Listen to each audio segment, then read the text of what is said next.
Hi, and welcome back for another episode of the Deadly Sins. I want you to understand that the deadly sins, as I'm calling them, the behaviors that are not enhancing in relationships, they're not conscious. These are behaviors that we've learned through our parents or caregivers as children. They became part of the survival technique of our personality type, and each of the 9 types responds differently. Today's topic is going to be about conflict. I'm not as prepared as I would like to be, so I'm going to be reading part of the information today because the information is very specific for each of the 9 types.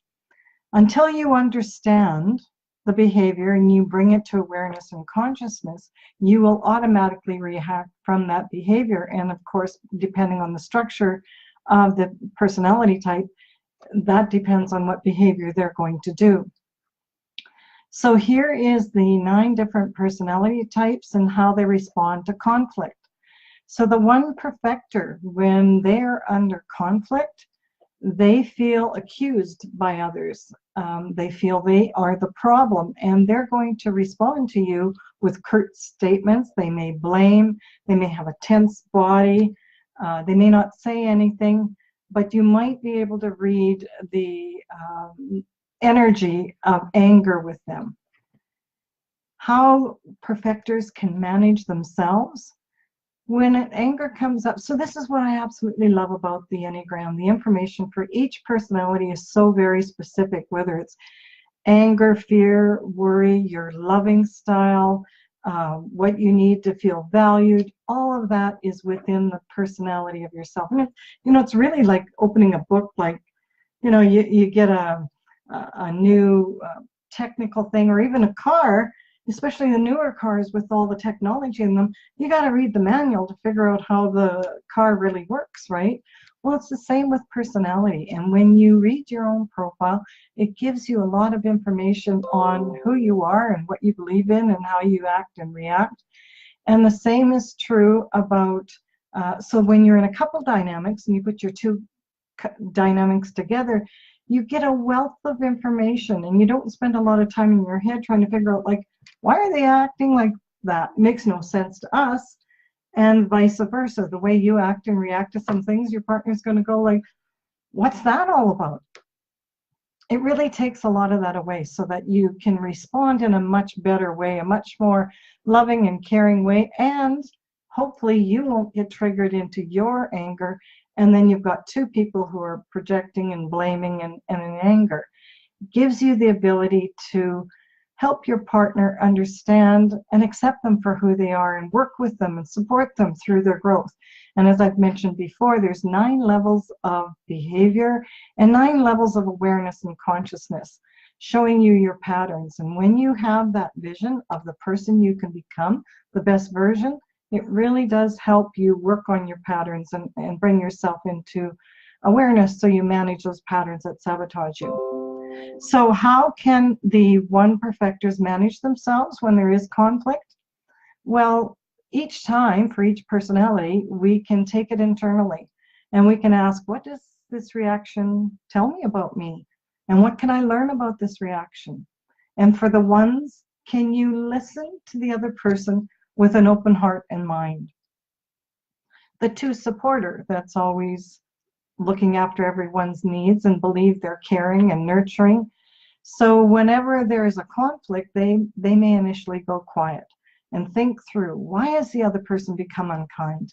And then they'll rehearse how they will explain and or blame the other person for how they acted. Been there, done that. Often with strong emotional energy when they do speak about the conflict, or they feel hurt and they feel very wronged because they feel they're looking after everyone else all the time and suppressing their own needs. So for the 2 supporters, how can you manage yourself? Again, what does this reaction say about me? What can I learn about this? And am I expressing my needs directly, or am I expressing others to read my minds? Wouldn't relationships be so much easier if there was a television screen on our heads and we could just look and figure out what is it they're thinking, why are they reacting that way? Okay, I know what the solution is. Wouldn't that be really cool? The 3 achievers, when they get into a conflict, they're not likely to show they're not likely to show the upset, because 3 achievers are really about image and presenting the best image so they can succeed. They'll often ask a series of structured questions to clarify others' expectations. However, over time, their voice is going to become sharper and their sentences are going to become shorter. So for the 3 achiever, what does my reaction say about me? What can I learn? Am I willing to disclose information about my intention and plans that might not make me look good? Because for 3s, it is about looking good. They want to achieve. They want to be admired. For the 4 expressors, when they are in conflict, they really go internal. 4s are, they do a lot of self-reflection. And so they may become extremely quiet. They might say something in a very blunt way. They're likely to experience multiple intense emotions, and that could take them on a real roller coaster ride, because their emotions before growth often rule them. And they're likely to hold on to that feeling for a very long time because they have such a sensitive heart. They can be just, they can be a dagger in the heart for the 4 expressors. So how can 4s manage themselves? What does my reaction say about me? What is it that I can learn?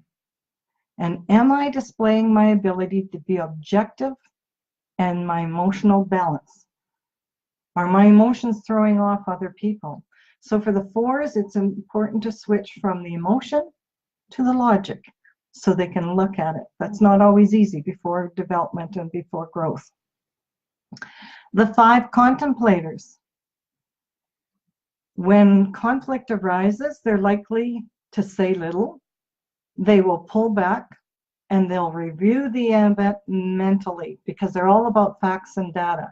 What are the facts? What are the data? They're gathering it in their mind.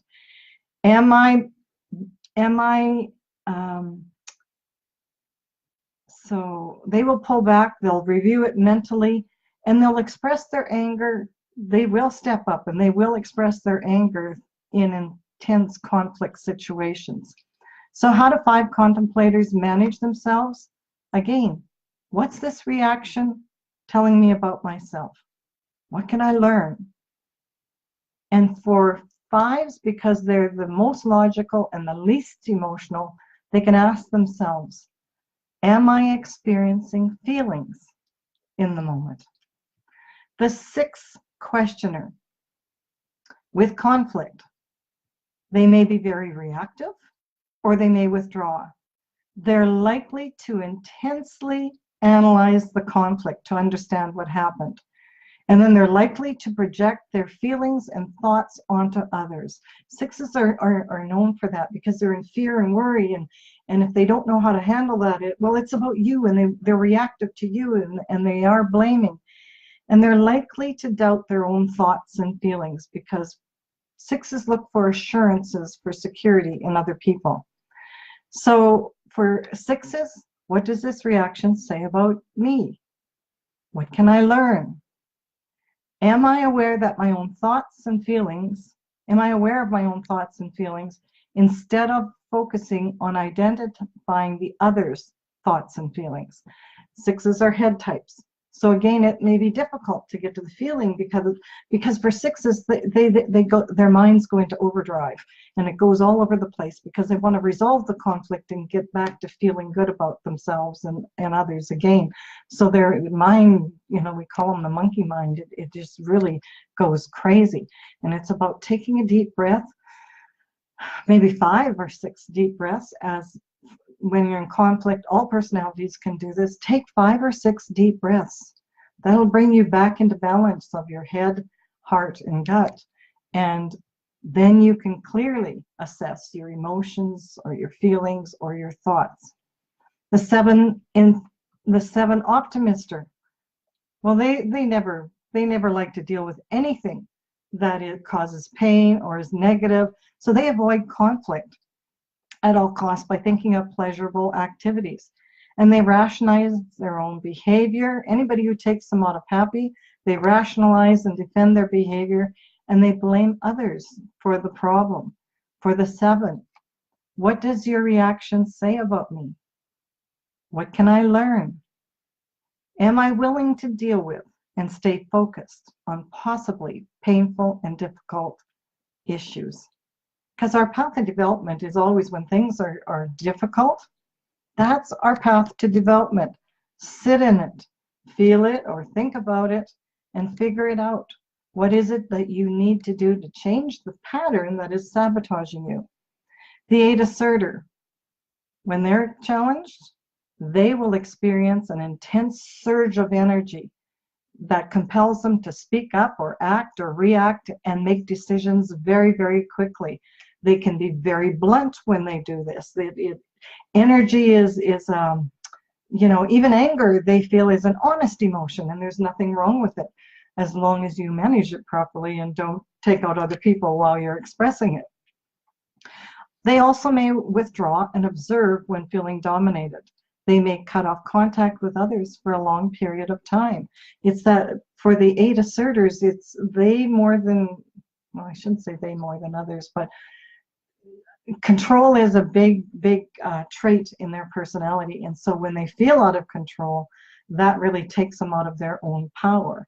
And so they withdraw to figure things out. For the 8 asserters, what does my reaction say about me? What can I learn? And am I willing to express my tender hopes and intentions instead of just projecting their anger? See, most people see this very big personality of the 8 asserters and don't really know that there can be a very soft, marshmallowy heart underneath that, because 8s see being vulnerable as weak. And so that's their path of development through the conflicts. The 9 peace seekers, they're likely to say nothing. They shut down. They're unaware of their anger or unwilling to acknowledge their anger. Their facial expressions may give away irritation and resistance. They may blame the other person. They're likely to change the subject. And the anger is likely to stay with the 9 peace seeker for a long time. So how can the 9s manage themselves? What does this reaction say about me? What can I learn? And have I expressed what is important to me personally?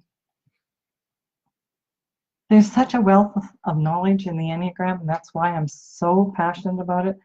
I have many, many resources for you on my website, eileenhead.com. There is a free personality quiz. There is a free discovery call. My mission in life is to help people with their relationships, to help them understand themselves so they can step into the beingness and the powerfulness of themselves. And when you stand in that, you learn to love yourself. You're not looking for validation for other people. You are being who you are authentically. I've got a ton of things for you, so check those out. Thank you, Mary Frances and Lorraine, for joining this. If you feel this is a valuable information and video, please share it with others. Like my page. I'm going to be continuing to put a lot of relationship information on this website. And if you have any questions, relationship questions, shoot them to me and I'll see if I can give you some insights. So thanks for joining me. I'm Eileen Head, the Relationship Whisperer, and my website is eileenhead.com.